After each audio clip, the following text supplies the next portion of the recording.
Look, I'm not gonna lie. I kinda have a little love-hate relationship with life itself. Just when you think things are going your way and things are going fantastic and they couldn't be going any better, life hits you with a curveball. It knocks you onto your butt and you feel like completely throwing in the towel. How is it that we can turn our lives around as quickly as possible? We've all gone through failure. I've gone through failure, you've gone through failure, and many other people around us experience failure every single day of their lives. How is it that we build resilience within ourselves? How is it that we can bounce back from failure and turn our lives around as quickly as possible? Well, fear no more. I'm here to give you 4 constructive tips on how you can quickly change your life and turn your life around for the better. My name is Estian. I run a self-improvement channel called Goals&Growth, which you are now tuned into. Welcome to the family. I'm going to encourage you to join the family by subscribing, turn on the post notifications, and as per usual, let's not waste any time. Let's get the ball rolling.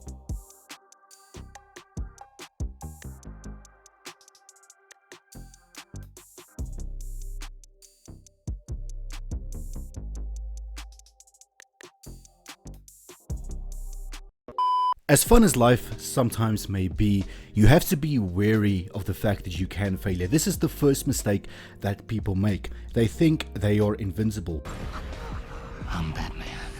Once things are going their way, once they're making money, once, they're getting more women, but whatever in life is going good, we tend to feel invincible. We tend to take our foot off of the accelerator.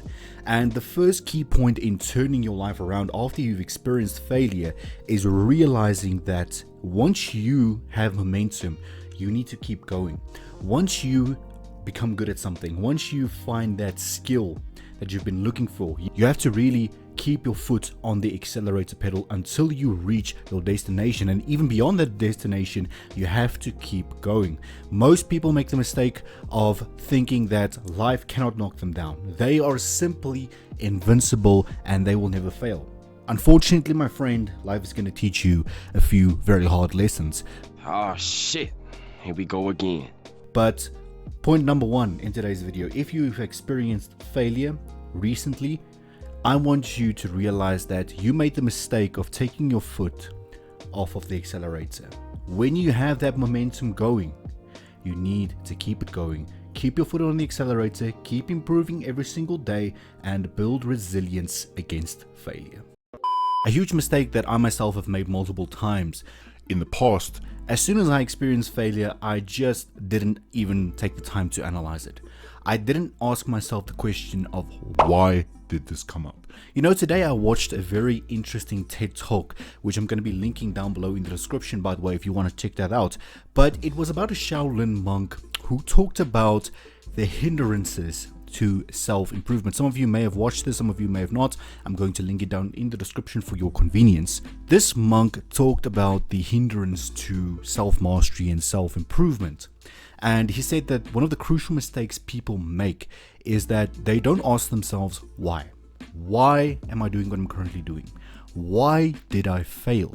This is a crucial mistake because when you're asking that why question, you actually take the time and the effort, go back to the drawing board and you analyze that mistake. Maybe you could have put more effort in. Maybe you could have gone a more creative route.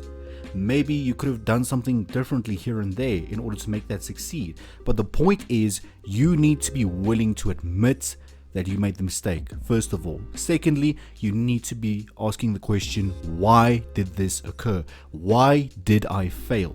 And you need to go back to the drawing board, meticulously analyze. I'm not saying break your head over it, but analyze what could you have done better and what should you be doing better in the future to prevent a similar failure from occurring in the future. A very important aspect that many people miss as soon as they fail, that many people miss when they try to turn their lives around, is that your thoughts lead to better actions, and better actions lead to better habits. So the first starting point is changing your mindset. As cliche as it may sound, it plays a very important role in your journey to turn your life around as quickly as possible. For example, let's say you try to start a new business with a friend. Let's say this was a printing business. Things went well the first couple of months, and then after 7 or 8 months, the business failed. You are down in the dumps.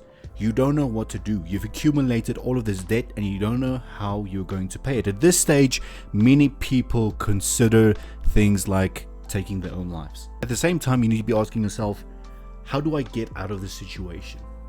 How do I create better thoughts that lead to better actions, that lead to better habits? That is the core question that you need to be asking yourself in that situation. And unfortunately, it's not going to be easy. No one said it's going to be easy to bounce back. In fact, it's going to be one of the hardest things you've ever done in your life. But many people have come from nothing and are now living the lives of their dreams. That man on the poster right there. Yes, I'm a bit of a stan, okay? But just know that it doesn't matter what the failure is, how big or small the failure is. You need to be asking yourself, right, how do I change my mindset to a more positive one? How do I see the opportunity and the positivity in this? How do I build better actions from those positive thoughts? And how do I turn those actions into habits? Ladies and gentlemen, I'm going to end off this video by telling you this one thing. One thing that people always think is that they can bounce back from failure all alone. They think that they don't need a support structure, they don't need friends around them, and the fact of the matter is you do. You need that solid support structure, and hence why I'm saying you need to develop that support structure from the beginning.